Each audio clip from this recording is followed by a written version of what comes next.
So what actually happens when people go to see a couples therapist? Was a bit lost for words on this one, but that's why we asked the professionals. When you first hear it, it probably sounds pretty intense and you start thinking it's like therapy. And if accessible, it's something that's actually really good and healthy for you. And if you're in a relationship but things are kind of off or they're just not where you want them to be, going to a couples therapist may not be the worst idea. So we spoke to relationship counsellor Larissa Donaldson to ask about the misconceptions that most people have about couples therapy. First one's a biggie. Does going to counselling mean that your relationship's over already? Donaldson immediately debunked this and said it's actually an unhealthy myth that goes around and stops people from getting help. If anything, counselling shows that there's hope from both partners to display growth. What about common red flags? Power is a big one here, so things like entitlement and misogyny are common. Controlling your partner's clothing, money, friendships, time, pretty much any part of life that could be controlled.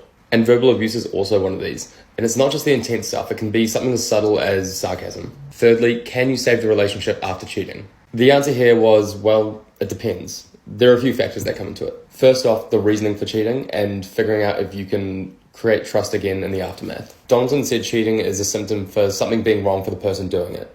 That could be self-sabotage, low self-esteem, parental patterns. There's a lot to unpack here and couples therapy could definitely help that. And finally, what are the most common complaints you hear in sessions? Donaldson said there's a noticeable trend in practicing how to respect one another's boundaries. Communication breakdowns are also very common. Then there are sadly common experiences such as discrimination, transphobia, homophobia, and also just two people trying to figure out how they can help one another when both of them or one of them is having a poor time with their mental health. Ultimately, a relationship therapist is never going to tell a couple to break up. Donaldson said the job is to help people explore the benefits of staying together or separating. From there, it's up to them.